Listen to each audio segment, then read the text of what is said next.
নির্বাচন কমিশনের সঙ্গে আমরা আজকে মিলিত হয়েছিলাম এবং সুনির্দিষ্ট কিছু বিষয়ে ওনাদের সাথে আমাদের আলাপ আলোচনা হয়েছে। তার মধ্যে একেবারেই প্রথম এবং সর্বাধিক গুরুত্বপূর্ণ, যেটা দেশবাসী 18 কোটি মানুষ যে নতুন গণতন্ত্রের অভিযাত্রার জন্য অপেক্ষা করছে, সেটা হচ্ছে একটি অবাধ, সুষ্ঠু, স্বচ্ছ, গ্রহণযোগ্য, নিরপেক্ষ জাতীয় নির্বাচন। সেই নির্বাচনের সুনির্দিষ্ট তারিখ ঘোষণা, এটার জন্য জাতি অপেক্ষা করছে। নির্বাচনের ঘোষিত যে টাইম লাইন,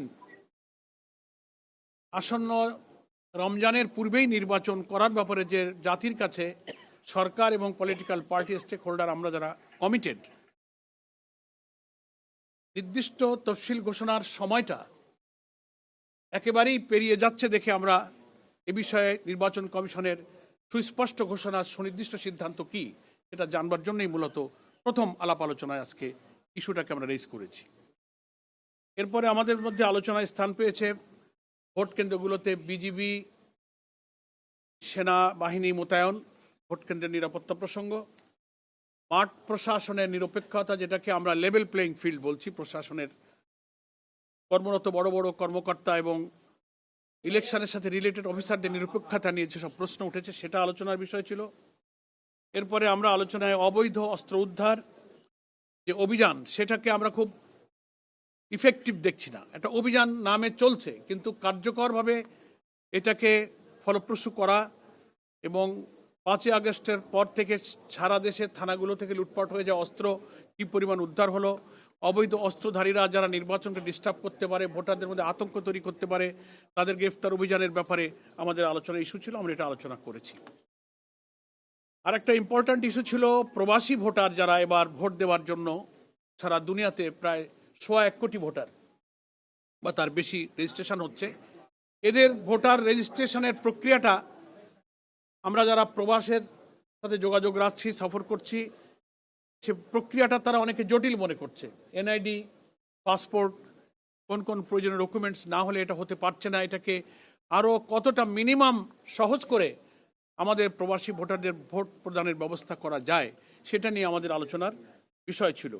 ভোট কেন্দ্রে সিসিটিভি ক্যামেরা স্থাপন, নিরপেক্ষ ভোট, সুষ্ঠু ভোট গ্রহণের জন্য একটা অন্যতম ইস্যু।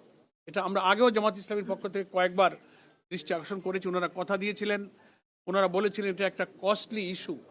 আমরা এই ব্যাপারে সরকারের প্রচুর অর্থ বিভিন্ন কাজে ব্যয় হয়। আমরা বলেছিলাম যে একটা জাতীয় নিরপেক্ষ নির্বাচন, গণতন্ত্রের, দেশের শান্তি শৃঙ্খলা নিরাপত্তা এবং নির্বাচিত জনপ্রতিনিধির কাছে ক্ষমতা হস্তান্তরের জন্য এর চেয়ে গুরুত্বপূর্ণ আর কিছু হতে পারে না।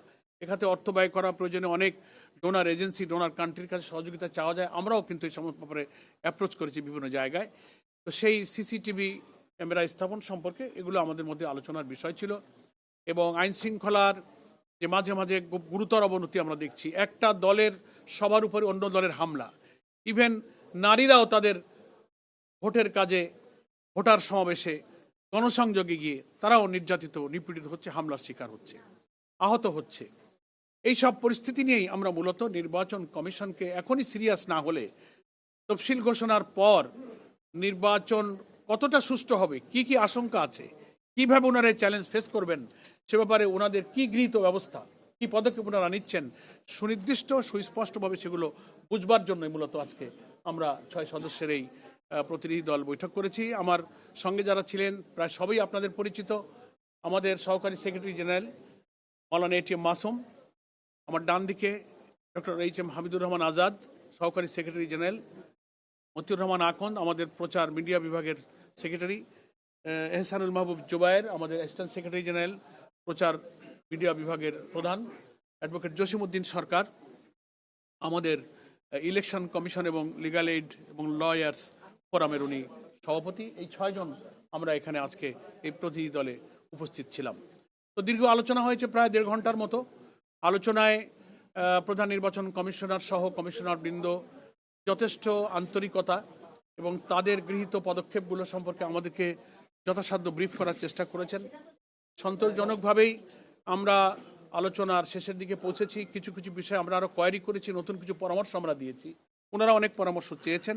তাদের সাধ্যের মধ্যে সর্বোচ্চ প্রচেষ্টা তারা নির্বাচনকে সুষ্ঠু এবং নিরপেক্ষ করার জন্য চেষ্টা করবেন বলে কথা দিয়েছেন এবং এই সপ্তাহের মধ্যেই নির্বাচনের তফসিল ঘোষণার আশাবাদ তারা ব্যক্ত করেছেন। যে ব্যাপারে সুনির্দিষ্ট সিদ্ধান্ত তাদের হয়েছে। আশা করা যায় সপ্তাহ খানেকের মধ্যেই তারা নির্বাচনের তফসিল ঘোষণা করবেন এবং according to their commitment before Ramadan এই জাতীয় নির্বাচন হবে, সেই মর্মে তারিখ তারা সুনির্দিষ্ট করে ঘোষণা করবেন। এটি মেইনলি আমাদের আজকের ডেলিগেশনের আলোচনা।